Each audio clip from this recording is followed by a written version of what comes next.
Salut à toutes et à tous, c'est David Braca du blog Apprendre la peinture. Alors aujourd'hui je vais vous expliquer comment j'arrive à progresser tout en m'amusant. Donc c'est vrai que ce qui est important pour progresser, on vous le dit souvent, je vous l'ai dit moi-même, c'est de pratiquer un maximum. C'est vrai que plus on pratique, et parfois il y a des moments où voilà, on est sur notre toile et on n'en peut plus quoi. Et voilà, c'est vrai que parfois la peinture ça peut prendre la tête quoi, c'est quelque chose on se met à fond dedans et ça demande de l'énergie et parfois on en a un peu marre quoi pour tout dire. Et donc en fait le truc que je fais moi, c'est que j'essaie de casser la routine. Alors voilà, vous allez me demander comment casser la routine, donc je vais vous proposer 3-4 petits exercices qui sont vraiment très intéressants. Alors c'est vrai que moi par exemple, j'ai peint dernièrement beaucoup de roses, donc c'est vrai que ça m'a permis de me perfectionner là-dedans, mais au bout d'un moment j'en ai eu un peu marre. Et la solution que j'ai trouvée, voilà, c'est de changer de sujet. Donc là maintenant j'ai commencé des bougies, j'ai aussi commencé un portrait, j'ai commencé une composition. Donc ce que je veux dire, voilà, c'est de vous diversifier, c'est vraiment se diversifier et changer un peu les sujets qu'on traite. Même si c'est bien de continuer d'aller à fond dans un sujet et de se perfectionner. Mais quand vous sentez que vous en avez marre, n'insistez pas et changez un peu de sujet. Quitte à revenir voilà, si j'ai envie de revenir sur les roses, je peux revenir demain. Donc ne pas hésiter à se diversifier. Je vois beaucoup de gens par exemple, qui peignent des paysages marins. Bon, bah déjà ce qu'ils peuvent faire, c'est pour changer, peindre des paysages de montagne. Essayer un paysage de montagne. Et ensuite par exemple peindre des natures mortes, peindre des portraits. Donc changer de sujet, ça c'est la première chose. Ensuite, je vais vous proposer quelques petites expériences que j'ai réalisées moi-même et qui ont très bien fonctionné. La première expérience, c'est la peinture rapide.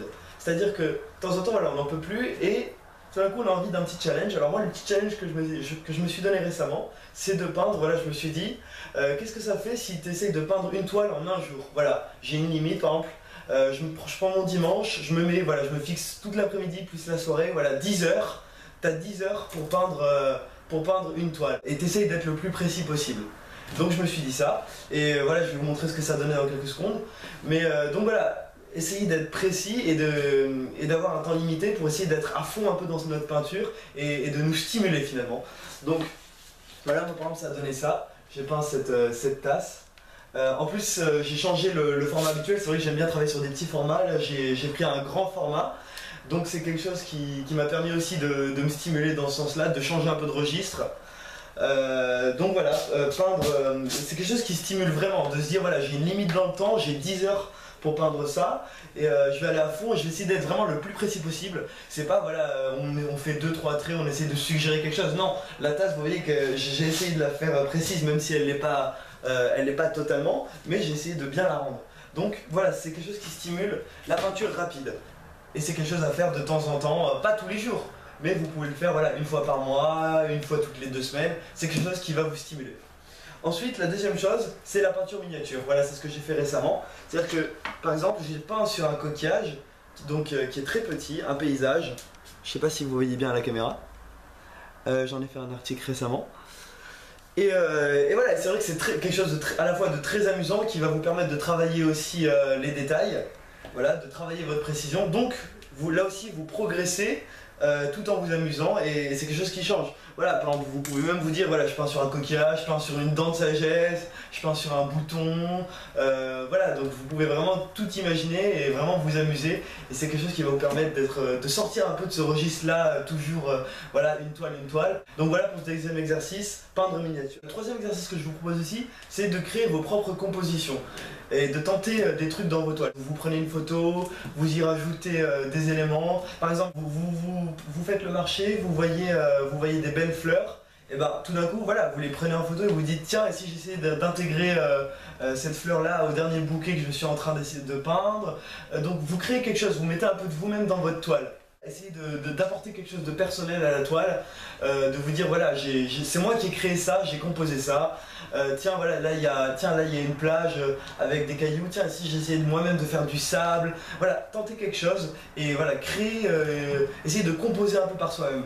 Donc ça c'est quelque chose qui va vous permettre de vous amuser un petit peu, de sortir un peu de ce registre-là, de toujours copier quelque chose.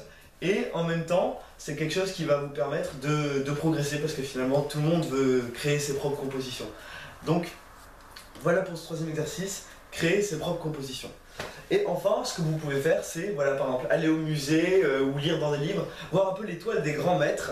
vous confronter à cette toile et vous dire tiens, qu'est-ce qu'elle a de particulier. Par exemple, moi j'aime beaucoup les lumières particulières de Rembrandt, un peu comme ça jaune, qui sortent un peu de nulle part, qui sont irrationnelles, hein, qui sont vraiment illogiques, mais qui sortent un peu comme ça des ténèbres et qui viennent sublimer en quelque sorte le sujet. Et c'est vrai que c'est des choses que j'essaie de reproduire dans certaines toiles, voilà, où je me dis tiens, si j'essaie de tenter une petite lumière à la Rembrandt, donc essayez de vous inspirer un peu des grands maîtres pour l'intégrer à vos compositions, tenter des effets un peu, essayez d'analyser par vous-même et de vous dire tiens, qu'est-ce que je peux en retirer et de l'appliquer dans vos toiles. Donc là aussi, c'est quelque chose qui va vous permettre de sortir de cette routine-là, de pas toujours recopier, donc d'introduire quelque chose de nouveau dans votre toile, tout en progressant parce qu'on s'identifie aux grands maîtres et donc à des grandes œuvres. Pour résumer, première chose, variez vos sujets, quelque chose de conseil basique. Deuxième chose, tentez des expériences. Alors quelles expériences? La peinture rapide où vous vous dites voilà, j'ai une limite dans le temps, j'essaie de le faire au mieux, on va voir ce que ça donne. C'est quelque chose qui va bien vous stimuler, vous mettre à fond dans la peinture, dans votre peinture. La peinture miniature, voilà, j'ai un petit coquillage, un petit bouton, une petite dent de sagesse, donc c'est quelque chose qui va vous permettre d'être créatif et de travailler votre précision. Vos propres compositions, où vous vous dites voilà, tout d'un coup j'essaie d'intégrer des choses que j'ai prises en photo, des choses que j'ai vues, j'essaie de faire un mix, j'essaie de prendre mes propres photos et de mettre un peu de moi-même, ma personnalité dans mes toiles. Et enfin, vous inspirer des grands maîtres, voilà, vous dire moi j'admire ce peintre là, et si j'essaie de faire un peu les mêmes effets que lui, et si j'essaie de reproduire certaines parties de ses toiles. Donc ça c'est des choses qui vont vraiment vous stimuler tout en vous permettant de progresser. C'est des exercices finalement que j'aurais pu vous donner, vous dire voilà, avec ça vous allez progresser, mais il s'avère que c'est des choses qui vont vous sortir de cette routine là et qui vont vous permettre en même temps donc, de vous amuser et réellement de progresser. Donc voilà, j'espère que cette vidéo vous a été utile et que vous allez l'appliquer, c'est le plus important. Donc n'hésitez pas à me laisser un petit commentaire juste sous la vidéo, ça me fera très plaisir d'y répondre et voilà, moi je vous dis à très bientôt, au revoir.